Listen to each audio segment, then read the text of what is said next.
Le décor te surprend? C'est normal, je suis rentrée chez moi. Hola, les gens de YouTube. Il y a une chose en école d'art qu'on ne nous dit jamais, que ce soit les étudiants, que ce soit les professeurs.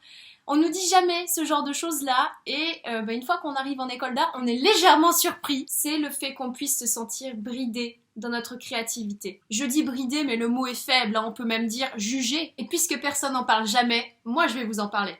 On est parti.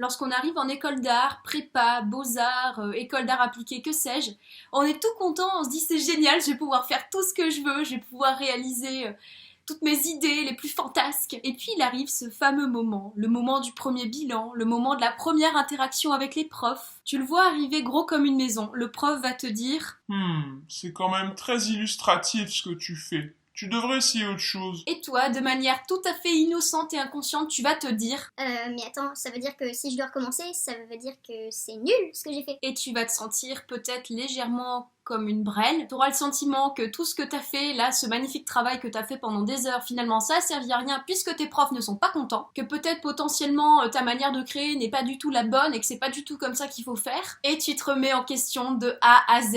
Alors que bon, à la base, t'étais super content de ce que t'avais fait et t'as passé des heures, voire des jours dessus. T'avais tellement soigné les détails, c'était juste magnifique ce que t'avais fait. En plus, t'étais super fier de toi, quoi. Enfin, c'est génial. Bah non, c'est juste que t'as un prof qui est arrivé, qui a fait ch'ting sur ton travail, et toi, tu l'as reçu comme une flèche dans le cœur. Je suis d'accord, ça fait très très mal. Alors, remettons les choses au clair. Ce n'est pas parce qu'un élève, un prof, deux profs, trois profs te disent que ton travail est trop ceci ou trop cela ou pas assez comme ci ou pas assez comme ça que ton travail est nul. Faut pas oublier une chose, c'est que l'art c'est hyper subjectif et que ce que tu peux faire, ça peut ne pas plaire à un prof. Et bah écoute, après si le prof ça lui plaît pas, bah écoute, tu peux rien. C'est pas comme en maths où si jamais t'as faux, on peut te mettre 0 et si t'as juste, on te met 20. Y a pas de juste ou de faux en art. Y a juste une volonté que t'as eue, une volonté d'interprétation, une volonté de création que t'as eue. Juste, t'as voulu faire comme ça. Donc pourquoi tout remettre en question? Après coup, ça peut ne pas te plaire. C'est dommage. Tu me diras, ça arrive à tout le monde. Mais si ça te plaît pas, qu'à la base ça te plaisait, mais qu'un prof arrive et te dit que non, ce que t'as fait, fallait pas faire comme ça, et qu'après coup tu te dis c'était nul en fait ce que j'ai fait. Bah tu te fais du mal à toi-même mais juste tu te brides à cause de ce que t'as dit un tel ou un tel. Que la personne qui t'a dit ça soit prof ou pas, ça reste son interprétation subjective à elle. Attention, il y a quand même une petite nuance à faire. Ce n'est pas parce qu'un prof te dit que tu devrais essayer de travailler plus comme ci ou plus comme ça qu'il faut se braquer et le prendre super mal tout de suite. À ce moment-là, le prof ne remet pas en question le fait que tu es fier de ce que t'as fait et que ce que tu as fait c'est bien. Non, il te suggère juste d'essayer autre chose pour peut-être t'ouvrir un peu l'esprit ou peut-être juste pour que tu aies une nouvelle manière de créer. Ça peut être intéressant et l'école d'art c'est fait pour ça à la base. Et si vraiment que tu sens que ce que le prof t'a conseillé d'essayer, non, c'est pas du tout ta voie, c'est pas du tout ton truc, à ce moment-là, laisse-le de côté, mets-le de côté pour plus tard, peut-être, je sais pas, mais reconcentre-toi sur ce que t'as fait dès le début et réfléchis à ce que t'a dit le prof. C'est toujours intéressant. Après, si tes profs trouvent que ton travail est trop illustratif, ça c'est le genre de petits détails qui en école d'art, ils aiment pas trop les profs. Enfin, ils vont te le dire quoi dans tous les cas. Quand ils trouvent que quelque chose est illustratif, ils vont être là.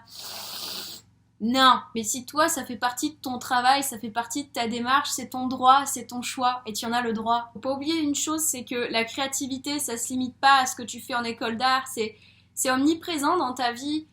Et bah, quelque part, d'un côté, c'est toi qui choisis et c'est pas aux autres de choisir pour toi. L'objectif, c'est pas forcément de brider ta créativité, mais c'est plutôt de chercher à te guider dans ton apprentissage. Mais il y a des personnes, et je peux tout à fait comprendre parce que j'en fais l'expérience moi-même, qui peuvent se sentir tellement bridées que presque ça devient traumatisant pour eux. Une fois sorties du cadre de l'école d'art, elles vont se répéter en boucle tout ce que les profs leur ont dit dès que, je sais pas, elles vont dessiner quelque chose, elles vont se dire ouais mais non mais attends c'est hyper illustratif ce que je suis en train de faire. On est d'accord, à ce moment-là ça n'a plus de sens. Il n'y a pas de jugement à avoir en soi sur le fait que ce soit illustratif, trop littéral, trop ceci, trop cela.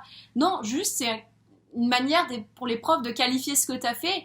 Après ils peuvent mettre un jugement eux en disant que ça leur plaît pas, mais juste il qualifie ton travail, c'est neutre, ni positif ni négatif.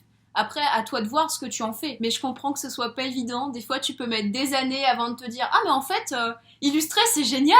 Juste, il peut rien, c'est comme ça, t'adores ça, et c'est comme ça que tu manifestes ton travail, tu manifestes ta créativité, tout simplement. Donc vraiment, oui, écoute ce que les profs ont à te dire, parce que ça peut être intéressant. Ne te braque pas tout de suite, mais prends quand même du recul par rapport à ce qui est dit. Et si tu sens que vraiment, non, juste ça colle pas avec toi ce que tu veux faire, juste à ce moment-là, peut-être demande conseil ailleurs, peut-être à quelqu'un qui est pas en école d'art ou qui est dans une autre école, je sais pas. Et à ce moment-là, passe à autre chose par rapport à ce que tes profs ont dit, ou juste essaye d'argumenter, même si ça marche pas toujours. Dire à quelqu'un que tu veux pas de rang bleu alors que lui, il aime pas le bleu, c'est sûr que le courant risque pas de passer. Garde bien du recul par rapport à tout ce qu'on peut te dire, que ce soit des profs, que ce soit des élèves, que ce soit des gens qui sont hors de l'école. Prends ce qui toi te convient et essaye d'appliquer ce qui toi te convient, mais ne te flagelle pas, surtout pas, c'est le pire. Voilà, cette petite vidéo est à présent terminée, j'espère qu'elle t'a plu. J'espère que ce nouveau décor aussi t'a plu, hein. N'hésite pas à me parler de ton expérience en commentaire. Personnellement, ça m'intéresse toujours, j'adore lire les commentaires et j'adore y répondre. Et je sais que ça peut intéresser toutes les personnes qui vont regarder cette vidéo. Oui, je généralise et je ne fais aucune exception. Si cette vidéo t'a plu, tu peux aussi la liker. Si elle ne t'a pas plu, bah écoute, tu peux la disliker. Après tout, c'est ton choix, hein. Tu peux aussi, si tu le souhaites, la partager à des amis qui sont en école d'art ou qui vont rentrer en école d'art. Je pense que c'est important. Comme d'habitude, je te laisse mes réseaux sociaux juste ici et en barre d'infos. Mon Instagram @milboxworld et mon Facebook Alban Art Plastique. Tu peux aussi, si tu le souhaites, t'abonner à ma newsletter pour recevoir des petits conseils créatifs, des réflexions ou une vidéo importante de la chaîne lorsqu'elle sort. Ça aussi, c'est important. Sur ce, je te dis à bientôt et je te fais de gros bisous. Gros cœur sur toi.